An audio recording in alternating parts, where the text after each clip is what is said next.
Let's bring in the great Bob Stauffer. Oilers Now, also the Oilers broadcast, also What Chaos. Are you like a regular guest now at this point? If so, very unfair to the world, but great for us. If I am a regular guest, I got to talk to you guys. What was the old joke about? I know Muhammad Ali once did Brian Hall's show and said, "I love doing your show once a year, Mr. Hall, but the pay's crap." So, honestly, we famously didn't have a send DJ to Edmonton budget, but DJ still went to Edmonton. If we have to go out of pocket, we will. It's called a trade, man. We put you on our show. I come and do your show. It's a trade. That's how business is done. It was so amazing going on your show. It was amazing when you had Pete on. Listening to him on there with you was amazing, and you're just the best. It was so great to hang in Edmonton as well. Man, what a dream this series has been. This season has just been spectacular. Like, it's just, and it was great seeing you here, DJ, and Pete, we would have loved to have had you. And, we later that night, DJ, as we were leaving, another guy with a prominent podcast out there made an appearance at the same establishment. I think there were a lot of people making a lot of appearances at a lot of establishments that night. So that was a good thing. And if you think it was lit when you were here, DJ, wait till you see what it's going to be like tomorrow night at Edmonton. It's an unofficial holiday here in Edmonton. Let's let her rip. Let's see what the boys can bring. And man, I'm sitting here in the downtown community arena, which they put the ice back in for the practice day because we have Snoop Dogg. Snoop Dogg is at Rogers Place tonight.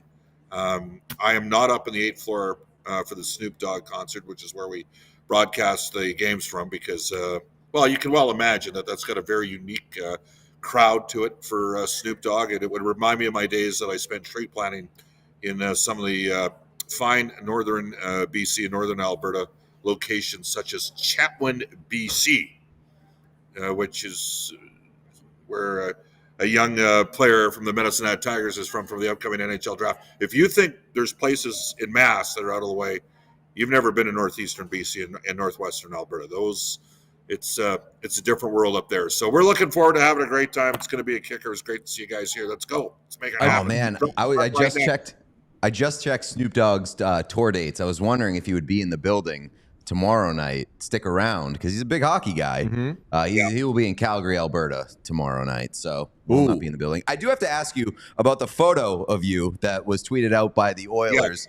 Yeah. An incredibly sexual photo of you boarding the plane. What was your reaction? What was the general reaction to that photo on Twitter yesterday? Well, first of all, the photographer did a great job because it's hard to get all three chins going at the same time. Like that takes a lot of work.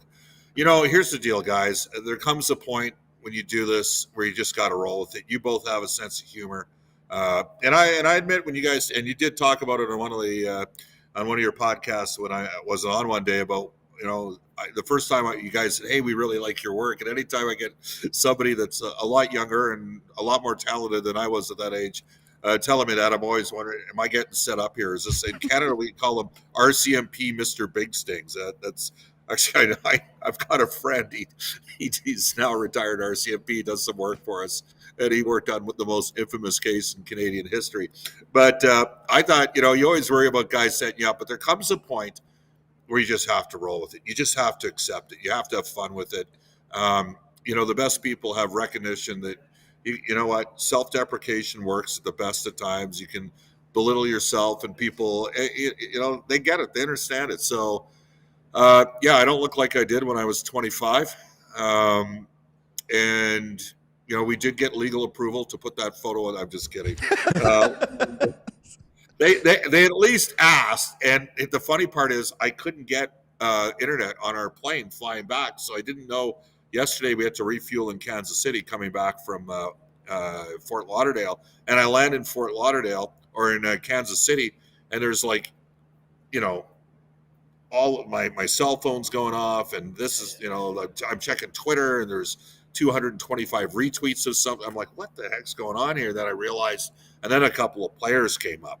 And they had some fun because, I had the infamous skate in Seattle and the boys had they needed that. We were 2-9-1 at that point. And The guys needed some laughter. And I don't mind, and I will tell you, I'm often, one of my lines is with the guys, and let me give some advice to you. Like I'll talk to Ryan McLeod. Ryan, you played in the OHL, and when I grew up, I thought I was pretty good, but I lacked the speed, talent, agility, coordination, toughness, character, and discipline to play in the Western Hockey League, let alone the NHL. So here's where in other words, what I'm saying to him is, I know how good you are and how good you've had to be just to get to the level you're at. And I think the guys know that I'm willing to poke some fun at myself. So it was good. It was, we've talked far too, but let's get on to the series. But it was anytime people have a thing in Edmonton about my appearance. My eyes aren't super bright on TV when I'm on those Rogers shows that you guys love. Like you guys stoke the fire. You've made us to be at one of the best regional, and I'm a very small part of that in the intermissions, but one of the best regional TV packages in the league. I just roll with it now. I haven't got upset about that stuff for at least 15 years. Just have fun, man. Like we work in the toy department of life. There's enough real crap going on out in the world on a daily basis without just recovering sports. And I get to cover, I think, the greatest player that's ever played, the most advanced player of all time. So privileged to do so. So have some fun when stuff like that comes across your way. So I'm blown away by your modesty. It's very admirable and it's very incredible.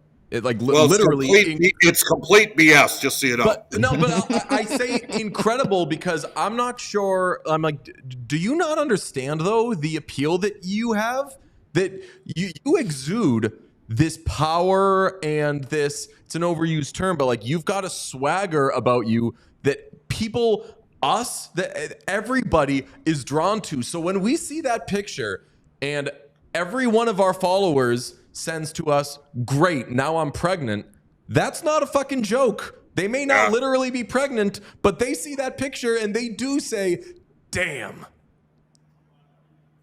Not bad for 58, with the exception of the 3 kids. Obviously some quality hair product. Was it Matt Martin that was making fun of Henrik Zetterberg? Go dye your hair. Anyhow, I can tell you I don't have that much swag because my wife and kids are in West Vancouver right now, and they've been there since April. So, and don't worry, we're still technically married. So it's just, I don't think I've ever, the old saying, right? Are either of you married yet, by the way? To each other? No. I mean, pretty much. I don't mean to pry, but I'm going to give you some older uncle-like advice here. Just remember that when you do end up, having that relationship, that your significant other. My dad gave me simple rules, and he just said, "Bob, here's how it works. Allow your wife to make all the small decisions, and understand as a man there are no big decisions." So. So when you're sitting there talking about, swag and how I just laugh because it's like, I don't even have control of the TV and the remote control of 2 of the 3 houses or 2 of the 3 televisions in my house when my family's actually in the same city as me. So you just got to have some fun with it. And he's a progressive king. God damn. Hey, thanks for watching the channel. We appreciate everybody who checks out our stuff, but 80% of our viewers are not actually subscribed to this page, so if you could smash that subscribe button, it would go a very long way for us. The more subscriptions we have, the more visibility we get from YouTube, which allows us to do more. So press that button. Thank you. You're so perfect, man. But you mentioned how crazy it's going to be tomorrow. I can't fathom it. And Game 4 was one of the most electric atmospheres I've ever seen. Even the third period of Game 3, when the Oilers started to really come back into that game, it was madness. You've seen everything in Edmonton. Do you even have an idea of what it will be like? Yes, I do. And I'll tell you why. I grew up and watched the most exciting team ever. Not only could they score, they could fight. Like they had a tough, and I come from that generation. Do something, score, and if you don't score, make sure you're willing to drop the flippers. And the Oilers had, as one of the top 3 tough teams in the league throughout the 1980s, but they were also the most exciting team to watch. And I think, you guys are the guys that say this all the time, I think the Oilers are the most exciting team in the league to watch. But because my generation of guys, let's say 50 plus, we maybe took it for granted when we had Gretzky and Messier and Anderson and Curry and Coffey and Fuhr and Kevin Lowe here. We maybe took it a little bit for granted. Well, we're not taking it for granted right now, okay? We know how damn lucky we are. Then we have the '06 crew that fell in love, on that '06 run, but they realized that team didn't have long-term sustainability, especially once Pronger, requested the trade, and it was known internally in the circles, before the conclusion of the Stanley Cup Final that was coming. This team, I think the fans know they've been building for a couple of years. They know how great McDavid is, albeit he's taken it to another level in the final couple games. And then they also realize that we're probably going to be here for we're going to have a window here. So enjoy every moment of it. That's what I'm saying. And you know what? They are enjoying every moment. And, guys, we're hamstrung here. The pandemic kicked the snot out of things, and there was a lot of conditions play, and I'm sensing that people just want to go out and experience joy. And that's, DJ, that's what you were a part of on Saturday night in Edmonton. And frankly, game 6 against Dallas, it was the same thing. The city was, after the Oilers advanced to the Stanley Cup Final that night, it was rocking. And they helped push the Oilers over the finish line in that game against Dallas, because Dallas completely outplayed them. So, hey, tomorrow night, Florida could come up. They're a great road team like Dallas. They could get the result they're looking for. But the Oilers fans are going to do their part, and you're damn right they know how lucky they are to be a part of this again. I know I'm hogging the mic here, so I'll let Pete ask like 40 questions in a row after this. Connor McDavid saying we're going to go to Florida. This was I think people forget that this was right after the game, after Game 4. Yeah. He's sweating. He's got this massive beard, sitting next to Leon Draisaitl, and says, we're going to go to Florida, we're going to do a job, and we're going to drag him back to Edmonton. That has felt like such a rallying cry and such a signature moment for Connor McDavid. For a lot of us, did it feel that way to you? Because we're still talking about it. And if this thing plays out the way a lot of us want it to play out, this will be something we talk about forever. Yeah, he didn't call a shot. Like, he didn't say, I'm going to – and, and even Mark Messier would debate whether or not, we will win. There was, John Delapino, who works for the league now, sort of said, I was in on that scrub. There was only like 5 guys. Think of the difference. And that was an Eastern Conference Final. 5 guys were there for the morning skate when Messier allegedly said this. And think of how many people were here, DJ, after the game and Game 4. I mean, people were going, there was 200 people in the media room after. But it could be an important moment, but the Oilers have got to do their part, and they got to win the next game. The one thing I'll say, guys, the team has taken on the personality of the coach. The coach is prepared, and the coach is chill, and the team does, to this point, hasn't panicked a lot under pressure, and they've been really resilient. Yeah, I was going to ask you, what do you think the reasoning or the driving force behind the team's success when they do find themselves in hot water? Because that's kind of been the story of this team all year long, is that they seem to get themselves into some shit, they stay calm, and even Zach Hyman being mic'd up in the locker room was like, hey, we've had this unshakable belief in our group all year long, let's just stick to it. Like, what's the driving force behind that? Is it Knobloch? Is it the entire group? What is it? Pete, that's a great question. I mean, I joke often with Jack Michaels, the Oilers at times don't deal with prosperity well. they seem to need the adversity to be there. And I think it's, I think the team's taken on a bit of the tenor of the coach. They're not sitting there yipping at officials and complaining. They just go about. But I also think when you've gone through what they've gone through, the 2-9-1 start and everybody, and for the fans who've got, the fans play a part, but they can't directly influence it. It's been hard because then they got all the fans from the other fan bases. Oh, you're going to lose McDavid. Oh, you're going to lose Draisaitl. Yada yada yada. With teams 2-9-1 or 5-12-1, but they have been able to come out of swoons very well. You guys know the numbers. They lost 3 games in a row under Knobloch, then they won 8 straight. Then they lost 3 games in a row under Knobloch and won 16 straight.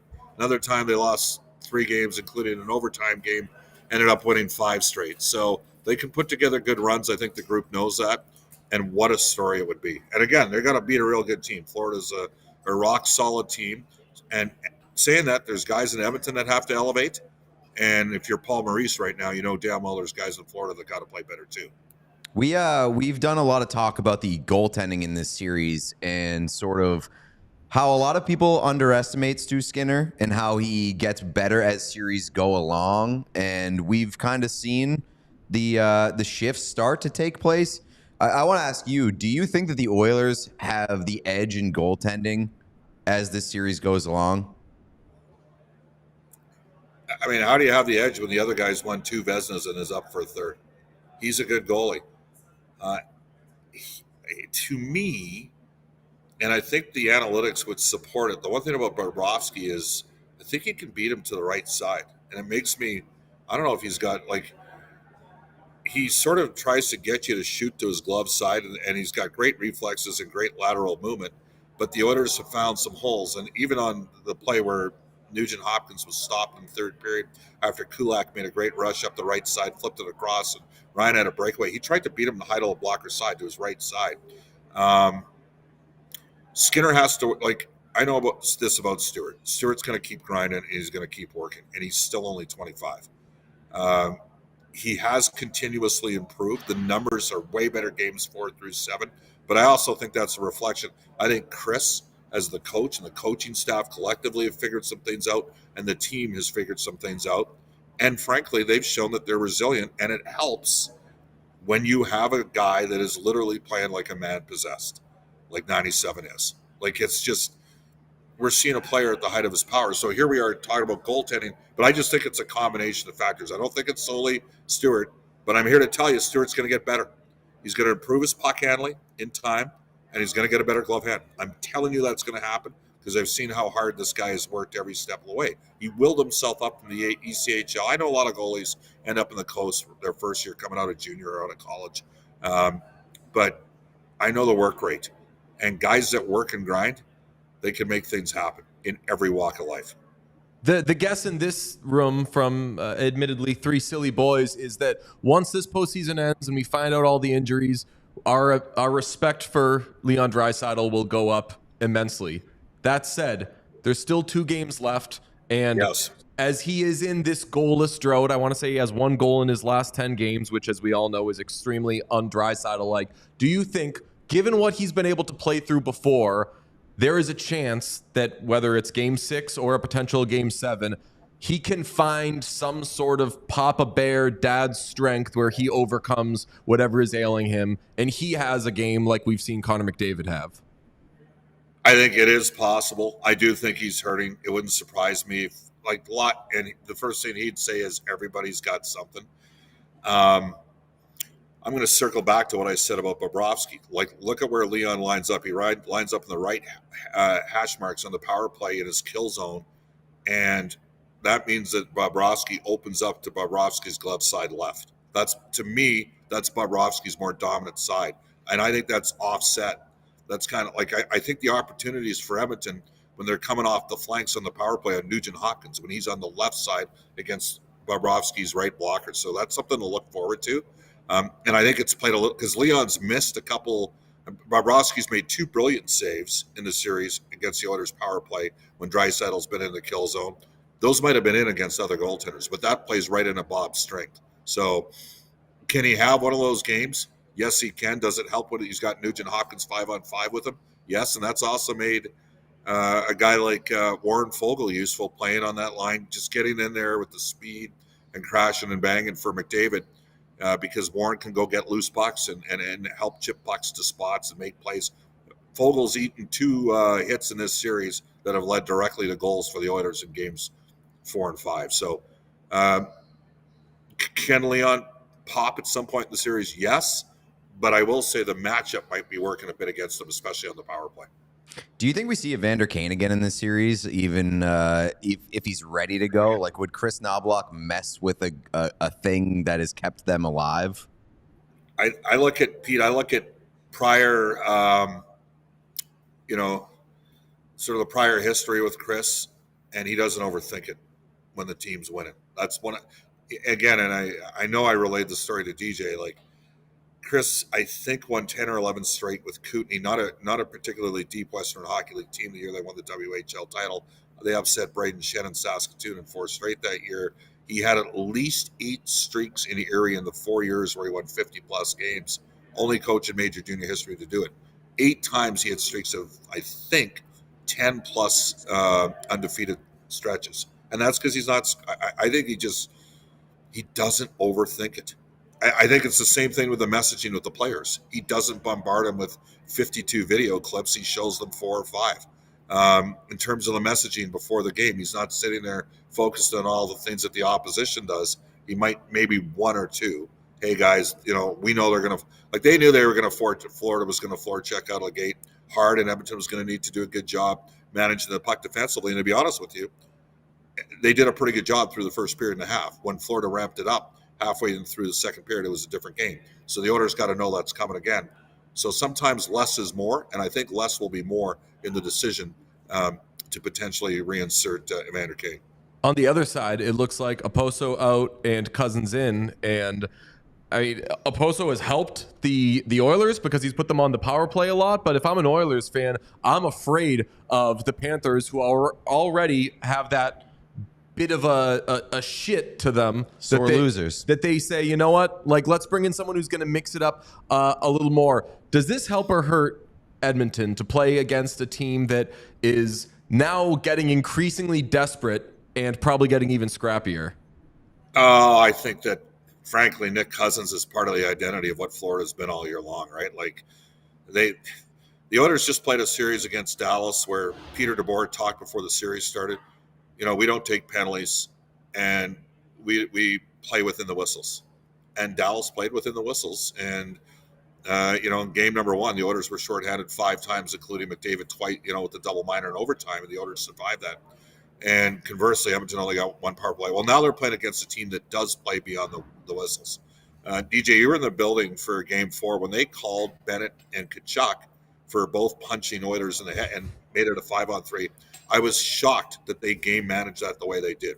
Usually they even that maybe it's a 5-on-4. I was stunned they made it a 5-on-3. And frankly, I like the fact that the officials handled that the way they did because it was the right call. I'm not like, does Cousins give him? Maybe he gives him a little bit of jump when he draws in. He plays like 11 minutes a game max, right? So, and in Oposo's case, good veteran, might be at the end of the line here. We'll see. We'll see what I think for Florida. They need their best guys to be better, and some of Edmonton's best guys need to be better as well. And that's good. That's the beauty of it. You're playing against a good team. Not everybody's going to ace everybody else. You got quality opponents there. So I don't think it's a big deal that Cousins is coming in for Oposo, to be frank with you. Last thing I'll ask, because we've also got CJ on the show a little later, as all these moves are happening, I was going crazy between games 3 and 4. All of the NHL people wanted to talk about were who's getting traded where, what's happening. They were doing like off-season stuff, and I was like, guys, we're in the Cup Final. Why are we talking about all this stuff? But then teams start making moves, so I guess we do have to talk about off-season stuff. Might as well ask, what do you think happens with Draisaitl? I think Leon ends up long-term with the Edmonton Oilers. That's my guess. I'm going to defer to Frank Saravalli, who is a plugged-in guy and reported on our show a week ago. Not if you ask Michael Bublé. That's right. You see, Bublé cooked his ass. Who? Oh, Frank's? Yeah. Well, Michael Bublé does Michael Bublé not have a son named after Elias Pettersson? Look no further than that, right? Like if I recall, I think he named one of his kids after Pettersson. That's amazing. Well, there's nothing wrong. Hey, you know what? Michael Bublé is a Vancouver fan. And by the way, the Roenick thing, at the arbitration case for Roenick was very good. I would say the Canucks did decent getting him done at $7.25 million. But what was true 6 weeks ago is not necessarily true today. Like, Roenick had an unbelievable first 50 games of the year. Yeah. You guys watched him in the playoff series against Edmonton. He didn't kill it in that series. They could have used a little bit. That was a tight series. If he's a little bit better, like the Oilers 1-7, so we give Vancouver. Look, I think Vancouver's a well-run team. They made 6 or 7 trades during the season. They've upgraded their roster. They've got a really passionate fan base. They had made the playoffs they hadn't had a home game for 9 years. They're headed in the right direction. Hey, if Bublé is going to come around and support the organization that he cheers for, it happens. And Frank Saravalli's got thick skin; he can handle it. Hell yeah, he does. I still like Frank Saravalli's got thick skin, but also like he's kind of down to scrap. He wants to fight. Frank will mix it up with Bublé. Of course he is. Like, he's from a city where they booed Santa Claus and Mike Schmidt, and not necessarily in that order. Yeah, but you do think Draisaitl's back, which is music to my ears. I would. Well, Frank's quote is better than a 90% chance that the Oilers retain both McDavid and Draisaitl. Where else are Connor and Leon going to get a chance to play together? There's one place. It's Edmonton. And it doesn't hurt that Broberg and Holloway are starting to gain some traction. It's a sign that they've got some other guys coming. There's no guarantee it's going to happen. But, again, I would say that Edmonton's got a very compelling case to make to retain both players. All right, what kind of case would you say they have to force a Game 7 here? They got to win Game 6. They've got to, or you say they're going to? That's the sort of analysis you guys came for. They got to win Game 6. That's why they pay you the big bucks. So in order to get to Game 7, they've got. All right, I'm seeing. I'm not as good with math as you, but here's what they got to do. Okay, again, if I'm the Panthers, I'm hard pressed for checking. The Oilers have got to do a good job in terms of managing the puck defensively, not panic. They got to use the middle of the ice because that's open and available. Good teams use the middle of the ice when they play zone defense. The team you guys get to watch, and that's with Monty, they play a more aggressive zone than what Cassidy had when he was there. Cassidy in Vegas, a little bit more passive zone, but he's also got he's got a bigger shot blocking type of mentality with his defense. So I think Edmonton's got to do a good job handling the forechecking pressure of Florida. They've got to manage pucks well. Okay, they got to use the middle of the ice in the transition. And right now, the Oilers have got an X factor that the Panthers don't have, and that's 97. He's just supersonic gin and tonic right now. Like, he's just simply put, on another level. So we'll see what happens. I know everybody that's around the Oilers got a healthy amount of respect for how good Florida is, but their path to success starts in their own zone and how they handle the Panthers forecheck. Bob, if this goes 7, we are going to fly to Florida. The second Game 6 ends, and just wait at the airport to recreate the photo with you when you arrive, because we will be so excited for a Game 7 and to hang with you in Florida. How's that sound? Well, there are moments that it can be a good time. That's all I'm going to tell you, and I'm looking forward to it. It was great seeing you in Edmonton last week. Pete, thank you for having me on the show again. And anytime you guys are stuck and can't get somebody better out of Edmonton, feel free to give me a call. Oh, we love you. There's nobody better. I don't know what we did to be so lucky, but you are really the greatest. Thank you, Bob. Cheers, boys. See you later. We all silly like the mayor.